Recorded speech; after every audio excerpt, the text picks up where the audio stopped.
Ah, the 1960s, a time when cars had more muscle than your gym buddy on a leg day. These beasts weren't just cars, they were rolling proof that America knew how to have fun. We're diving into the top 10 muscle machines that define cool.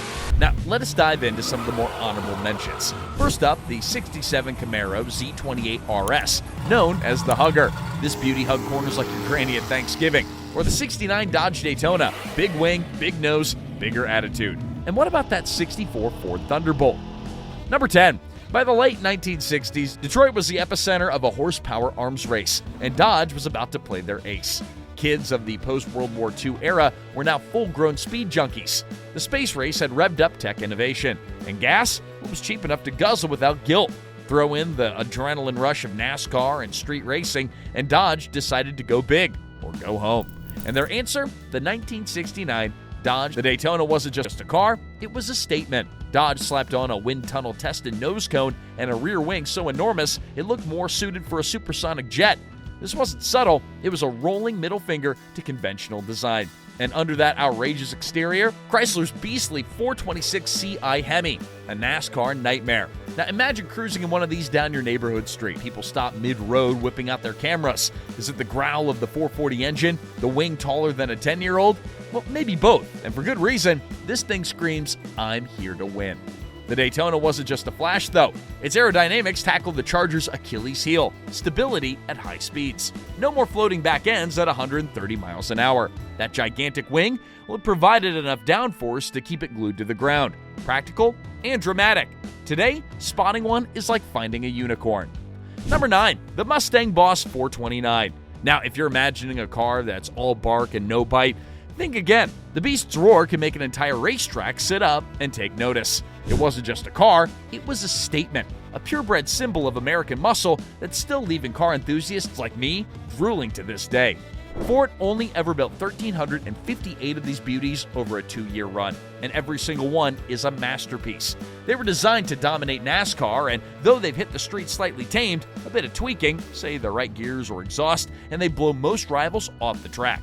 Under the hood sat the heart of the beast, a 429 cubic inch semi-Hemi V8 engine with factory ratings of 375 horsepower. But let's not kid ourselves. Dynamometer tests over the years have revealed that this bad boy can crank out over 500 horsepower. And some even whisper it touched 600.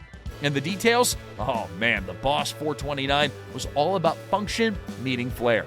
The largest factory installed hood scoop ever? Check. Sleek yet aggressive design? Double check. Handling that left its predecessor, the Boss 302, looking like a clumsy cousin? You betcha.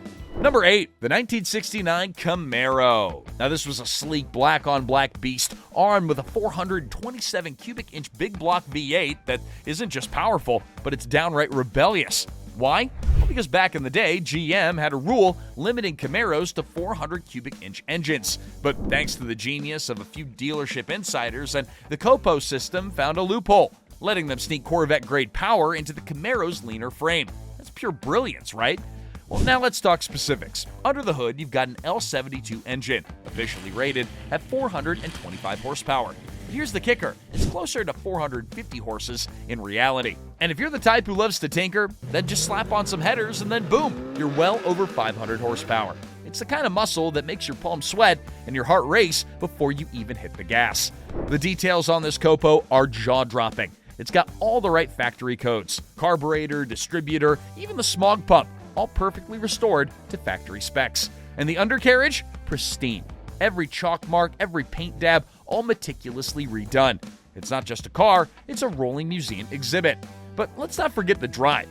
This car isn't just looking for pretty. The M22 Rock Crusher 4-speed transmission shifts like a dream. And the gear whine? That's music to a car lover's ears. You sit behind the wheel, and it's like being in command of a Black Panther ready to pounce. The slick black paint, the Cal induction hood, and subtle bulge in the fenders, and it all screams performance and style. American Motors, a company best known for making solid family cars, suddenly decided, hey, let's shake things up and join the muscle car party. It's like your introverted buddy suddenly showed up at karaoke night and absolutely nailed Bohemian Rhapsody. American Motors was kind of late to the game, sure, but when they arrived, they showed up with a bang. Enter Dick Teague's masterpiece, the AMX. It wasn't just a car, it was AMC's ticket to the cool kids table. With its sleek, compact two-seat design, it was built to go toe-to-toe with Ford's Mustang and Chevy's Corvette. But with a twist.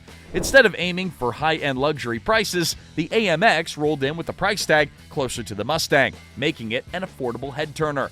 The top engine option was a 390 cubic inch V8, pumping out 315 horsepower. Combine that with a lightweight 3,000-pound body, and you've got a car that could rocket off the line like a cheetah with caffeine jitters. Sure, it didn't have power steering or brakes, but who needs those when you're busy living life a quarter mile at a time?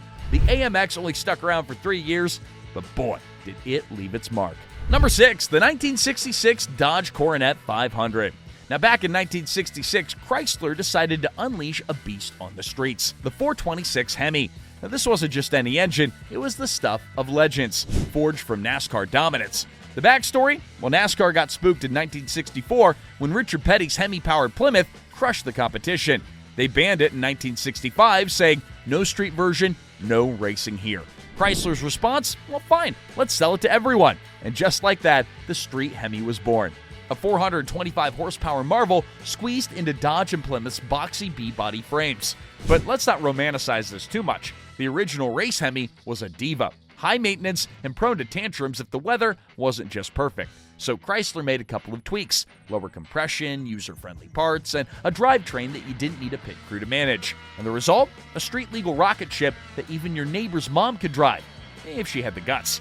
Now take the 1966 Dodge Coronet, for example. On the surface, it looked like your accountant's daily driver, a big boxy sedan. But under the hood, pure thunder. Number 5, the 1970 Chevy SS 454. It's the 60s, and Chevy decided that it was time to flex. They rolled out the Chevelle, a mid-sized masterpiece on their A-body platform, and it hits harder than Grandma's cast iron skillet. By the time they slap the Super Sport badge on it, every gearhead in America is drooling. Now, 1970, oh boy, that was the year that Chevy went nuclear. They brought out the 454 cubic inch big block V8, offering it in 2 flavors: the LS5 with a modest 360 horsepower, and the LS6, a tire shredding 450 horsepower beast. Now, back then, that was the most horsepower that you could get straight out of the factory. But let's not forget, this thing had 500 pounds per feet of torque. It was basically a rolling earthquake. But there's the kicker. Chevy stopped making the Chevelle SS its own model after '68. Instead, it became a trim package for the Malibu. So if you want to prove your SS is the real deal, you better have your detective hat on, because you're going to be digging through paperwork like a tax auditor. Even with a completed pedigree, the Chevelle SS became the stuff of legend. It's appeared in movies, music videos, and countless video games. Heck, it's probably the only muscle car that your grandma would recognize, and she doesn't even drive anymore. Number 4, the 1965 Pontiac GTO Tri-Power. At the beginning of the muscle car era, somebody had to take a real chance to appeal to the speed-minded youth market. That would be Pontiac. It's 1964, and Pontiac decides to forget the rules. GM's corporate engine cap of 330 cubic inches for mid-size models, yeah, they blew right past that, strapping a 389 cubic inch V8 under the hood. And the result? A muscle car that roared louder than a lion in a jungle of sedans. The 1965 model redefined the GTO's beastly essence. This wasn't just a car, it was a statement. It got better brakes, beefier shocks, a stronger anti-sway bar, and an upgraded engine boasting a ridiculous 360 horsepower with the Tri-Power carburetor setup. Oh, and that Tri-Power, it's the kind of thing that made hot rodders drool. 3 two-barrel carburetors working in harmony to unleash pure American muscle. The GTO opened the door for everyone waiting to produce a sexy road beast that was affordable, mean, and fun to drive. Now, let's talk looks. The GTO's redesigned body was so sharp, it could cut through air and egos alike. Motor Trend even named it the 68 GTO Car of the Year. But let's be real, the 65 set the stage. Sales more than doubled that year to 75,400 units, proving that Pontiac wasn't just pushing boundaries, they were shattering them. Number 3, the 1964 Ford Fairline Thunderbolt. Back in '63, Ford realized that their big Galaxy 500 was as nimble on the drag strip as a buffalo on roller skates. So enter the Thunderbolt. Ford took their mid-size Fairline, stripped it down to its skivvies, and then stuffed a 427 cubic inch FE big block under the hood. This beast cranked out 425 horsepower at 6,000 RPM, a number that made competitors sweat. But here's the kicker. They only built 100 of these bad boys. About half were 4-speeds, the other half automatics, though folks still argue over the exact split. Now, these weren't just cars. These were weapons designed to dominate the NHRA Superstock Championship in '64, which they did, by the way. And NASCAR?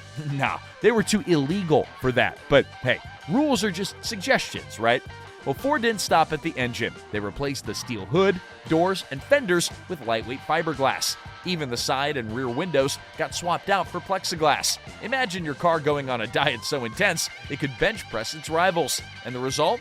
Coast-to-coast domination that set the standard for muscle cars. Number 2, 1969 Ford Mustang Mach 1. It's rocky Acapulco blue, a shade so sharp it's like it's ready to leap off the car and start a beach party. But what really gets my engine revving? This bad boy left the factory with a 428 Cobra Jet motor, not the 351 cubic inch engine everyone expected. Ford basically said, why not turn this thing into a street rocket? Under the hood, it's all business. A 7-liter V8 big block, 335 horsepower, and 440 pound-per-feet of torque. I mean, that's the kind of muscle that makes modern cars look like they're skipping leg day. And 0 to 60 in just over 5 seconds? For something in the 60s, that's practically warp speed. Now let's talk design. Chrome bumpers, dual exhausts, and a shaker hood that screams, I mean business. Those lines running across the fastback? Perfection. This car isn't just built to drive, it's built to make people turn their heads and say, what was that? And driving it? Well, you're not just steering, you're wrestling a beast. That big steering wheel feels like it's borrowed from a ship, but it all adds to the charm. Sure, the clutch throw is longer than your average road trip, but hey, who cares? This thing growls like a lion and roars down the road like it owns it. And number 1, the 1969 Plymouth Roadrunner 383 V8. All right, the end of the 60s, and Plymouth drops the Roadrunner, a muscle car so affordable that even high schoolers could save up for one. For under $3,000, you got a lean, mean, tire-smoking machine with a standard 383 V8. Yeah, you heard me right. You didn't have to pay extra for that powerhouse. It came baked into the deal. Plymouth was practically giving these away. Now, look, let me tell you, the Roadrunner wasn't about frills, it was about thrills. They even cut costs to make the rear side windows pop out instead of roll down. Practical? Well, maybe not, but cool? Absolutely. And if you wanted to go full beast mode, there was the 426 Hemi option. But honestly, even the base 335 horsepower engine was enough to smoke a GTO on a good day.